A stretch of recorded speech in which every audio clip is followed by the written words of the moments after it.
computer. Hi, everybody. Welcome back. And welcome back to our lovely guest today, Linda Chondrogiannis. I hope I'm getting better at saying that, love. That was perfect. So in case you don't know who Linda is, this is Linda from Linda C Wellness. Linda is a health coach. She's also a health concierge. She works through the Soul Cave and in her own private business. And what she does is she really will meet you where you are, and she will go through, like, do a health evaluation on you, and she'll create a program based on your specific needs and goals. And she offers services like she'll come to your house, well, obviously not now during Corona, but she would come to your house and go through your pantry and get rid of things that do not serve you. And she offers different healthy cooking classes. She'll even come with you to the supermarket and decipher what all those weird ingredients mean on labels. And so she'll also recommend different healers, based on what you need. Like if you need yoga or meditation or energy healing or whatever it is, because Linda's such a wealth of knowledge. So if anyone's interested, that's Linda C Wellness. But for today, and the reason why you're here today, love, is that I've got a lot of calls from people who are so sick of the food that they're eating, the same food, the same recipes, right? Yes. So somebody had asked, Linda, you always post these amazing dishes. They seem so healthy and look delicious. And so we decided, let's do like a little bit of a cooking series and see, give us some suggestions so that we can try to create new things. And this is a time to eat different things and healthy things. So Linda, take it away, love. Tell us, what are you making? Thanks, Wendy. Thanks for having me again. So I love cooking. I don't like baking, and I know a lot of people are baking right now, which is great. Creativity has to come out in some way, but for me, it's about cooking and putting your love into it. This dish is something that my mum used to cook for us about 25 years ago. So I'm dating myself a little bit. Back at my 21st, which I know for you, Wendy, in South Africa, 21st was a big birthday then as well. So we went to this restaurant and they had a dish very similar to this, and she remade it in her way. And it's using a lot of the food you already have in your pantry, but it's in a rustic Italian pesto pasta with seafood. It typically has, I've got prawn or shrimp, but you can put squid, anything that you want in there. And then there is some cherry tomatoes, mushrooms, some olives. So you've got some salty in there as well, garlic and onion. So it's all those healthy things. And right now we're needing a lot of that garlic, that antiviral in there. So we have all of that for you. And the great thing about any type of recipe like this or anything that I cook, I typically don't follow a recipe per se. I have an idea in my head of what I want, and I actually posted something last night and I said there's no recipe because I always get asked for them. And someone said I can't cook without one. And I responded like, I can't cook with one. And I really can't. I don't like following it. Even when I buy these recipe books, I'm typically like looking at the pictures and getting ideas from that. And that's the way I really believe you should be cooking, because you need to put your heart and soul into it, put on music, have a glass of wine while you're cooking, because that love, your intuition of what should go in there is what's going to come out. And this is such a simple recipe that anybody can do. So even by me not giving you true measurements, you can throw it in your own way. And that's the beauty, because it's not baking, because I don't bake, because I have to follow a recipe then. So when you're actually looking at putting together some type of meal, there's certain factors you really should be looking at. And one of them is protein. So for here we have shrimp. So any other seafood that you want to put into this, if you don't eat seafood, you could substitute for chicken or some other type of lean meat. And also the pasta I'm using, it is a chickpea pasta. I'm not using regular wheat pasta. If you don't like this, you can use regular wheat pasta, but the chickpea pasta has 23 grams of protein in here, as opposed to only 13 in regular wheat pasta. And a lot of people have sensitivities to wheat. It also has a lot of fiber. So fiber is another thing. So you're getting fiber in your vegetables and mushrooms. There's a lot of fiber in here. You want to have fiber in there because that's what makes us go every morning. And that's one thing you need to be doing. We all should be doing that. And a lot of us are sedentary right now. We're stuck in the house. So you have to make sure you're eating the right amounts of fiber so that your body is moving the way it's supposed to. So we have that, and then healthy fats. So I'm actually going to start this, and with a serving of healthy fat, and I have extra virgin olive oil. So hopefully this little contraption here works, because I typically work on my gas stove, but I knew that that wouldn't work for this demonstration. So we're just going to drizzle in. There's probably about a tablespoon, 1.5 tablespoons, I'm guessing, of extra virgin olive oil in here, and the heat is on a medium-low heat. You don't want to cook with any type of olive oil on high heat, because it gets rancid, it gets toxic basically for you. So even when you're baking things in the oven, you want to use a different type of oil, like avocado oil or coconut oil, if you're cooking in a high heat. So this is on a medium heat. I'm just going to let that heat up for a little bit. In the meantime, I have a pot of water boiling, because we're going to be cooking our pasta over there. The first thing that we're going to be putting in here is some onion. So I've cut up a small yellow onion.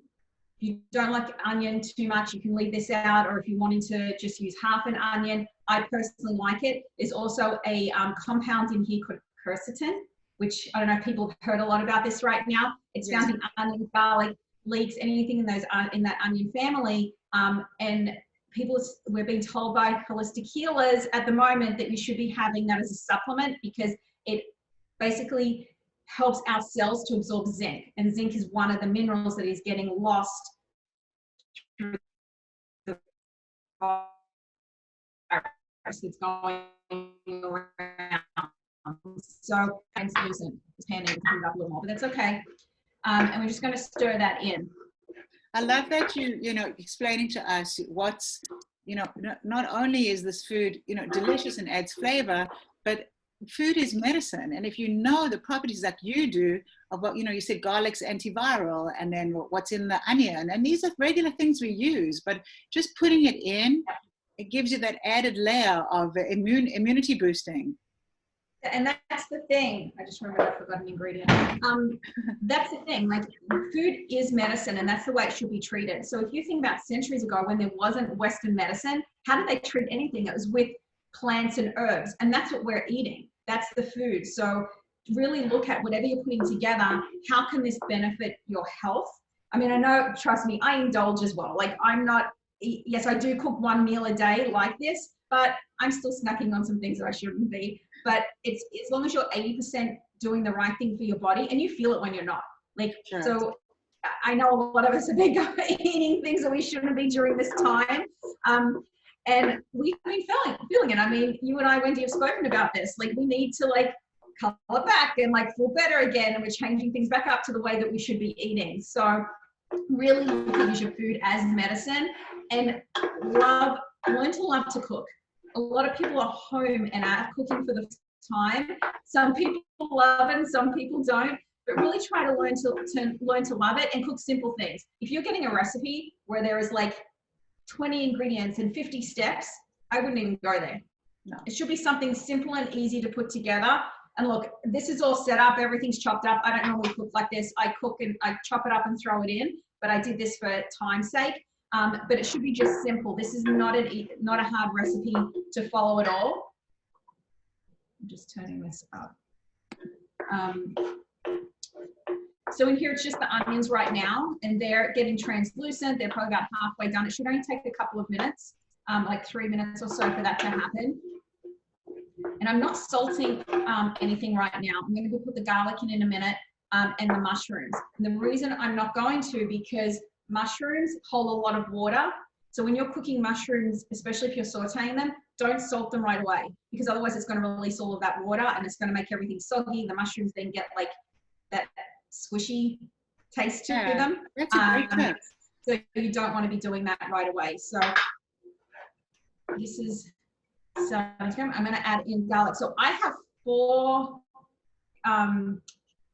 chopped up cloves of garlic here. I love garlic. Again, we've spoken about this Wednesday. We're both eating a slither of garlic a day right now, for our health, to make sure we're all okay. So there's 4 cloves in here. Again, if you don't like garlic and you want to cut it back, do that. That's the beauty of any of these recipes that I do. It's really about being adaptable so that you can make it to the flavor that you like. there's extra garlic in here, and the smell is fantastic. If you could smell this, and it's infusing the oil that's cooking in here. So the olive oil that's in there, like you can buy infused oils, but you can make them yourself. So this is one way when you're cooking, you're infusing the smell in here, and it's really good. I can smell it from here, love. It's not me. I'm getting used to the electric cooktop. I'm so used to my gas over there. So this is it's this is great. Smells good. Another thing that is good for us is chili. I love hot and spicy. So in this dish, I will add some chili flakes and chili peppers. So this is just a crushed red pepper. It's like the ones that people put on their pizzas and things like that. I'm going to throw that in here too while the oil is getting infused with the garlic, because it's going to infuse the oil with the chili flavor in here. Again, you don't like hot and spicy, don't put this in. And I'm just going to, I like hot, so does this dish is actually going to be for me and my husband, and he likes a lot of spice when he's cooking. Spicy. So, spicy. So I can smell that right now. It's starting to sizzle a little bit, but it's not too hot that it's not going to burn the garlic, because that's one thing. You don't want the garlic to burn. You don't want that to get that charred on it, because it will smell, and you can taste it when garlic is burnt. I love what you're saying.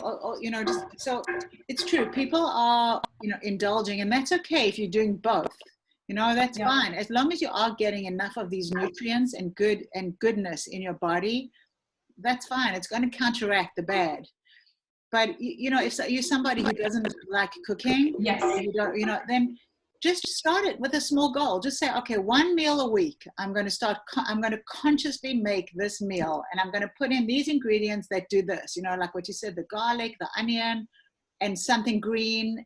So 1 meal a week out of what? How many meals is that? The 28 meals a week that we have.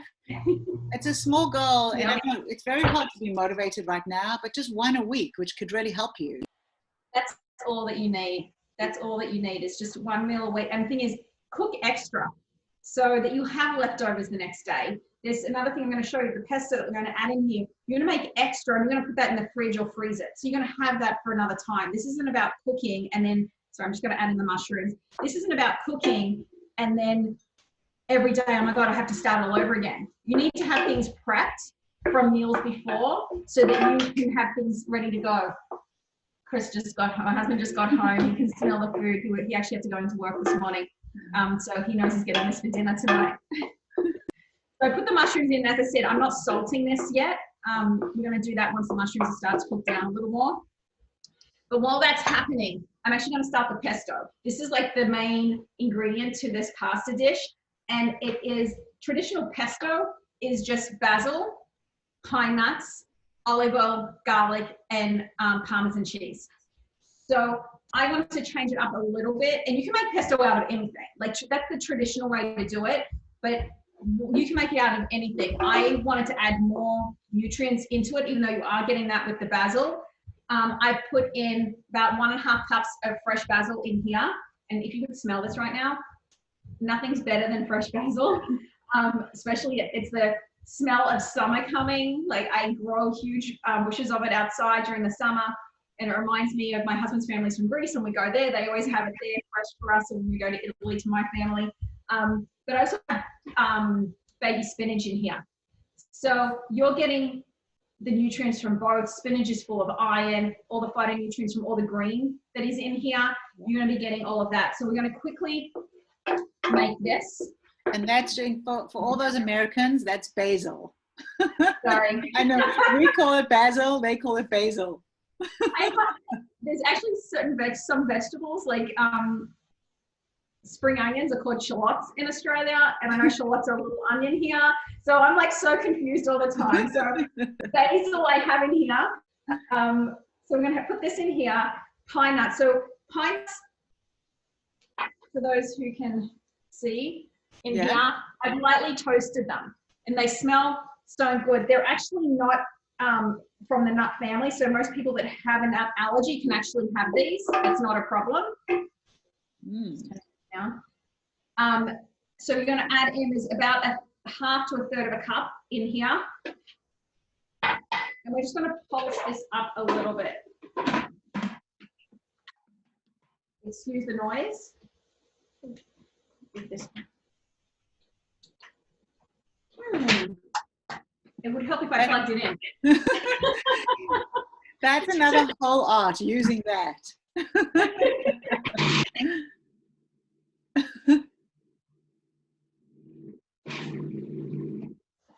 just going to pulse that up a little bit there. And then all we're going to do is add in, actually, before I do that, I'm going to go back to this on the stove here.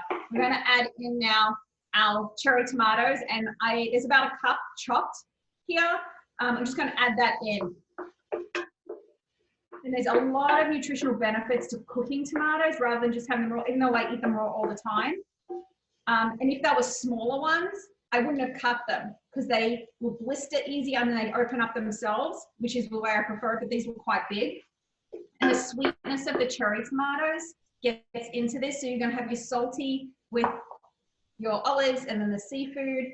And then the sweetness from the basil and the cherry tomatoes, the flavor is just beautiful together. So I also added in, I did it chopped up about quarter of a cup of Kalamata olives. They were pitted Kalamata olives. And all of this is just going to simmer all together, saute together. It smells so good. It looks so good. So back to the basil, the pesto. So that's pulsed up. What we're going to add in now is there's about a third of a cup of grated Parmesan cheese. We typically either buy it already grated, freshly grated, or I buy a block. I only had a block with me, so I grated this up this morning. So you're going to add that in. I have more garlic. Crushed garlic here. There is 4 small cloves of garlic. They've been minced. Add that in as well. You know, the weirdest thing is that people think if you eat a lot of garlic that you smell, but you really don't. I've just discovered it during this time of coronavirus. I used to stay away from garlic consciously because I thought that, but then a healer that we both know recommended that we actually take a slither every day and we bite it and swallow it. And I've just now added it to as many meals as I can. And I keep saying to my kids, okay, do I smell bad? And they're like, no. And they would tell me, because, you know, teenage girls, completely honest. Teenagers will always tell us, yes. Well, I have to tell you, my daughter actually, I'm just putting this pot back on, so I'm going to put the pasta in. My daughter started to try, she goes, let me try it. And she's like, this doesn't taste bad. So she had some of that. It doesn't, especially when it's cooked, you don't get that garlicky flavor. It's like you can roast the whole bulb in the oven.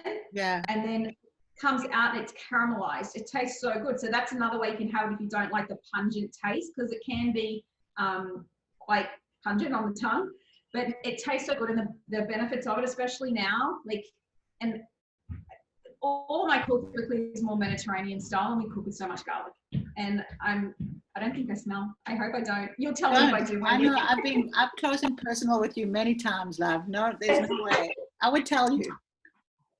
Thank you. So we're just going to pulse this back up again. It's got the garlic and Parmesan cheese now in here as well.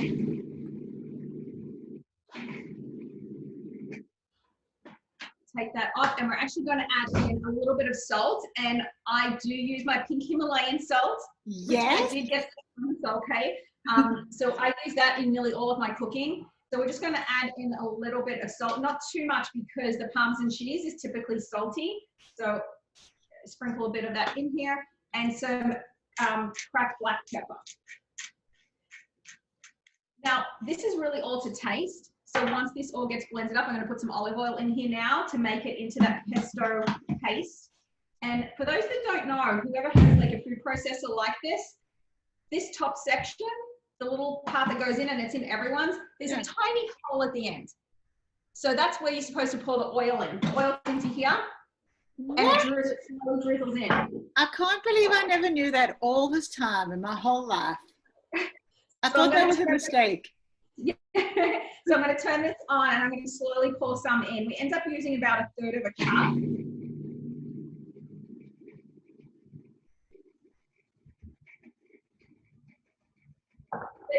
I don't know if you can see it, it's slowly pouring in. And that's what you want it to do, so it slowly emulsifies. Yeah. everyone's different. Like I don't mind having my pesto a little chunky with the leaves still a little bigger. They don't have to be completely smooth, however you prefer.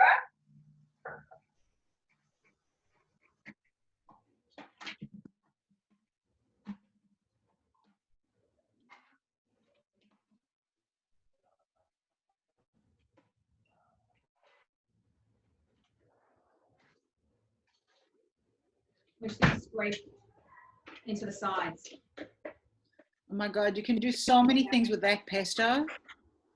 I can eat it just like that.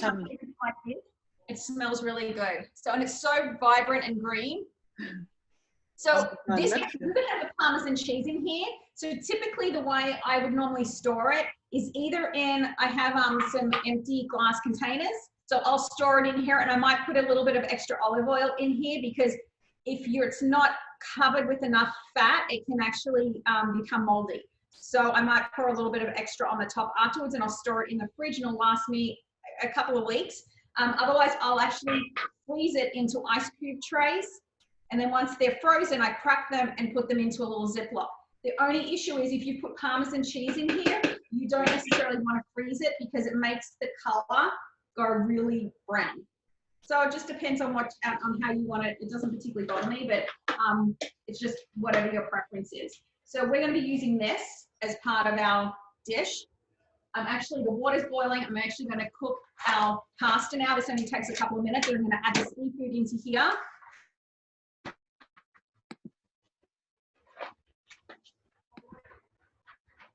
And you know, Linda, what you were saying, back to the salt.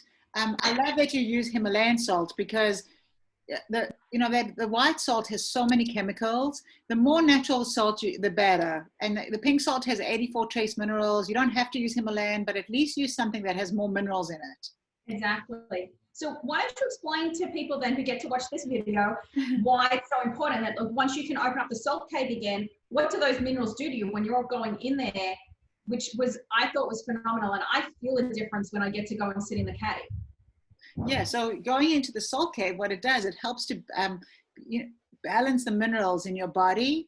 It's like, I always say this as an analogy, when you take Motrin or Tylenol when you're feeling sick, how does it know where to go? I always used to wonder that. But so what happens when you're sitting in the salt cave and you're breathing in the salt and these 84 trace minerals, just like the Tylenol or Motrin goes where there's an imbalance, and that's how it knows where to go. That's what the trace minerals do in the salt cave. And so it doesn't need to know what's wrong with you or your challenge is. All the salt does is go where there's an imbalance. And that's why it helps with so many things.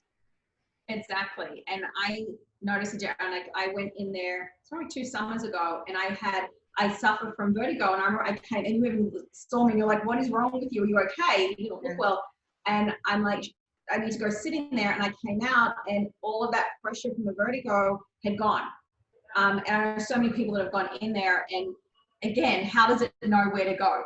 It all just goes into the right place to help you where you need it to. And very grateful. Can't wait to open up again. I know, I can't wait for that. But that's what I love about any kind of holistic healing, or cooking where food is medicine, and because it's really simple. All it does is put you back into balance. It's not rocket science. It's not like throwing anything at you. It just puts your body back into balance, which is the whole reason why we're getting sick, because we're not in balance. And that's exactly what we want. And that's why you can do that with so many different modalities. Like, you have to look at your whole life, your life as a whole. It's not one thing. So it's not just the food that you eat. It's not just your spirituality. It's everything all together. So you have to look at all of those elements to make a holistic life.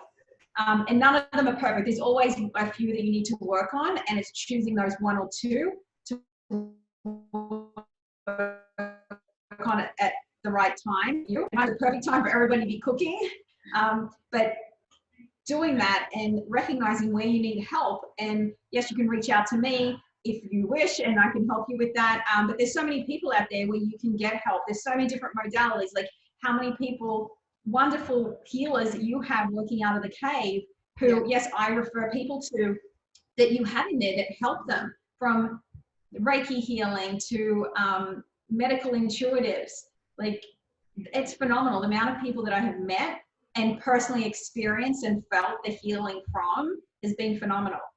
And that's exactly what you're saying, is that, yeah, we have 40 healers that work through the cave, but what's important to understand is it's no one size fits all. That's what I love about what you do at Linda C Wellness, and then what we do at the cave, is that it's a really custom designed approach, because we all, different things resonate with each of us, you know. Yes. And we all need different things based on where we are physically, mentally, emotionally. And that's really what's important to us, is that we've created this community of all these incredible healers, and we'll really get a good idea of what it is that you need to make you feel better. You know, what kind of a healer, like what resonates with you. Like, for some people, the energy healing might be a little bit too new agey and weird, or too hippie-ish. Like, you know, my kids are always calling me an elderberry hippie. But then I do catch them doing things that I've spoken about, like, you know, using coconut oil and things like that, when they're like, oh, this works. So I'm like, I've told you that 100 times, but you had to see that on the internet or on some like on TikTok or YouTube for them to do it. Yes. I know. Oh my God. So I'm actually going to add in the shrimp now, and these only take a few minutes to cook. I have about 6 in here. These are wild caught shrimp, and I get them from Whole Foods. They're frozen, so that I can keep them in there, so I have a stock, because during this time I'm literally only going to the grocery store every 2 weeks, or trying to. So I buy them, these ones pre-frozen, or if you're going to buy any seafood, make sure that, and then you're going to freeze it, make sure that it is preferably wild caught, and that it is not being frozen previously, because a lot of it is already defrosted for you to buy, so you have to use it right away. So you can chop these up if you want to. Do you defrost those out? Or did you put them in frozen, or did you defrost? No, so these are defrosted. All you need to do for shrimp is to put it into some cold water, and it defrosts in no time, like less than 30 minutes. And you don't, it's actually better to not have them completely frozen, completely defrosted to peel them. So these ones had, they were not cleaned or deveined. I had to shell them and everything, which I prefer to do. So they're easier to shell when they're like 3/4 of the way defrosted, and they don't take long at all. And right now these aren't going to take long at all to cook. I'm actually going to add in a little bit of salt in here and some crushed black pepper, because now we can add that salt, because the mushrooms are cooked, and these are only going to take a few minutes, typically about 3 minutes on each side. Once that's done, I'm going to add in the pesto, and then we're going to add in the pasta, because that is probably halfway cooked. And the pasta, once it's done, I'll actually show you. Let me actually get a Yeah, I'm so bad at cooking pasta, to be honest. Like, I've tried to throw it up against the wall method, or I just take a bite to see if it's cooked. I never know when's the right amount of time to cook pasta.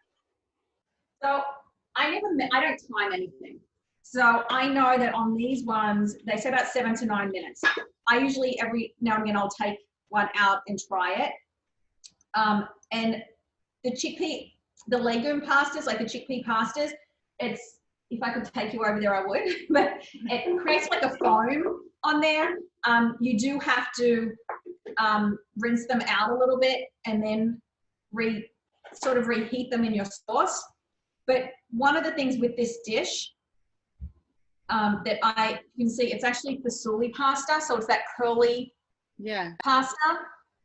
The reason I chose this one, or they call it rotini, I think it's also called fasoli. So this one, the reason we do this with the pesto, so all of those rings, the sauce gets caught in there. So you want that, it catches the sauce as it's going, because if it was just a spaghetti or a linguine, like, it really wouldn't soak up that sauce. So it gets, all of it gets caught in there, some pieces of the onion, garlic, all of that will catch in there, so you can actually get all the flavors at once. It's even the same with like penne, that has those little ridges in there. The sauce gets caught not just in those ridges, but inside, so it's like a straw. So there's reasons for all these different shapes. It's even like in a soup, having those little shell pastas, it's like a little spoon. It's catching the soup inside all of them. So, brilliant. I had no idea, but that's, I mean, you can never have enough sauce. No. And this, like, it's like so good. So these aren't, These are actually done. They're al dente. I'm actually going to Wow, that was fast. yeah. I want to see when you take it off, like how do you rinse it straight away, or do you put it in the colander? Tip this out.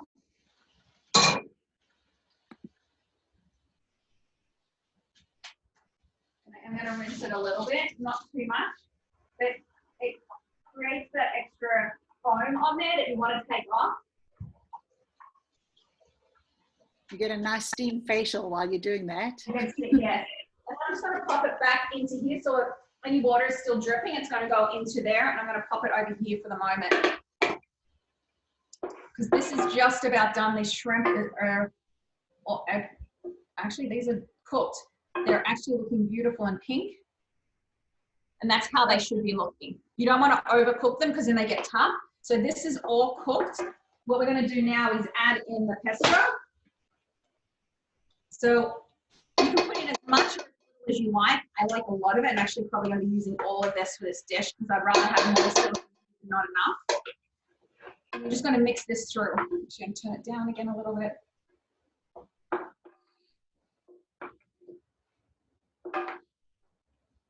Now, sometimes, depending on how thick you've made the pesto, you may need to add a little bit of water to this. So if it was a regular pasta, I would have kept a little bit from the water from that pasta. But the chickpea pasta water is not something that I would reuse. Yeah. So with this, I'm just going to add in some more pesto.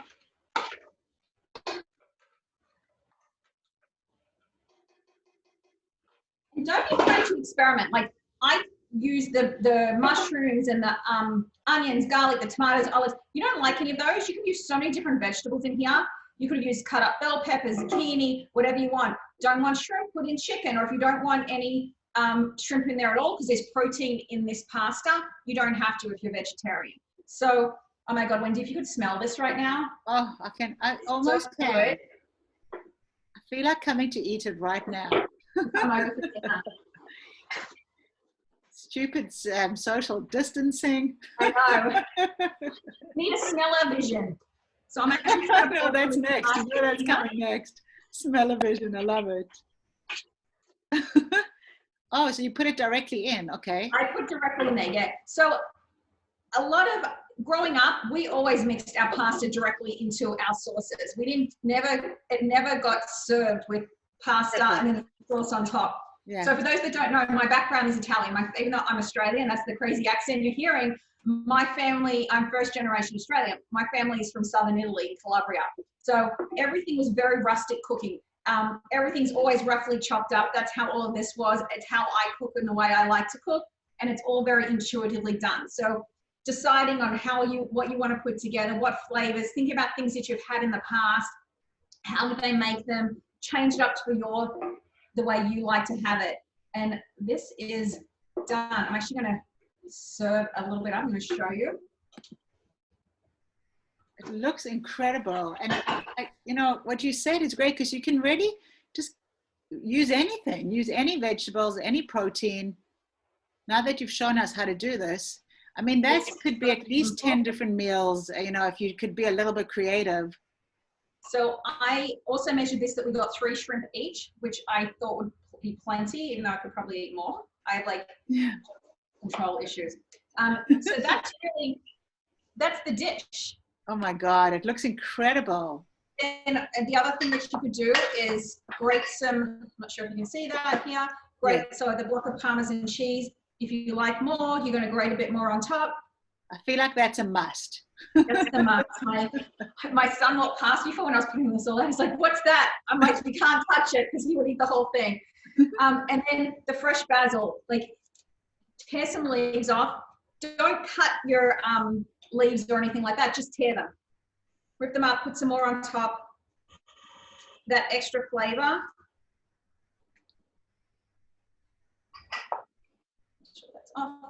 And really, that's the dish. I mean, that looks like it was made in a restaurant. And I watched you make it. I know how it was made. I know the simple steps that you broke it down and you did. And it looks incredible. And I'm sure it tastes beyond brilliant.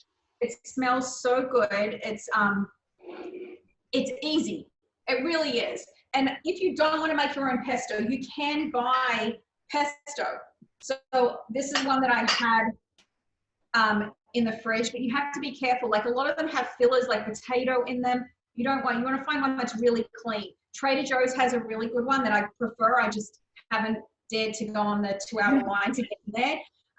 But you just really want to look for those, the basil, whatever green it is. You want the nut. So it's typically pine nuts, olive oil, garlic, and the cheese. Pecorino Romano is actually what I typically use, not straight Parmesan, but that's all that should be in the ingredients. If there's anything else, like the potato fillers they usually put in there, you don't want that. And there's usually a lot of preservatives as well.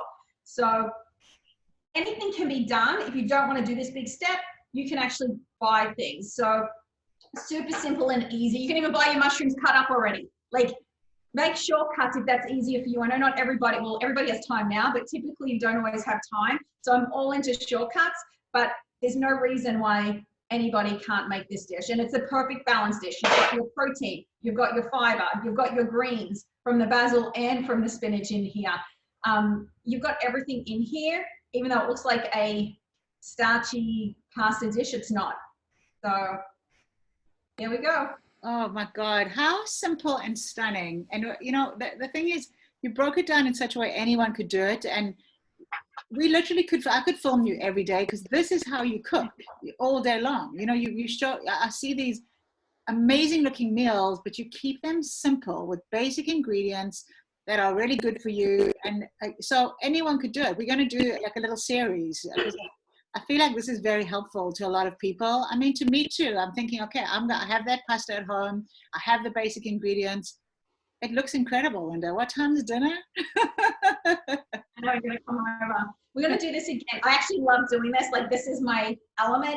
But I have so many people reaching out when I do post my food that I've made, ask for recipes of it. And it's easy. A lot of them are easy to make. And I purposely create things that can be interchangeable. So, and you don't have to follow my recipe to a T. I want you to change things out to make it so it's you love it. Your love goes into it, because what you make, what you create, the way you create it comes out into the food that you eat as well. For sure. You can feel the love. There was a movie. Do you remember? I think it was like Water for Chocolate. Do you remember that movie? And yeah, there was a chef. And I mean, just watching the way the chef cooked, it reminds me of how you cook. You really do put your soul and your love into it. You can taste that, because everything's about intention. You can really taste, like, you know, who's making the food and what the nourishment it's giving you on so many levels.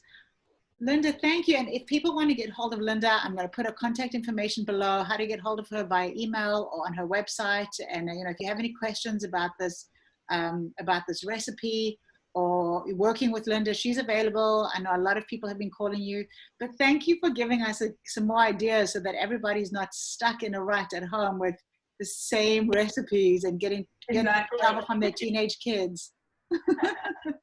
Thank you so much, Wendy. Goodbye, honey. Bye.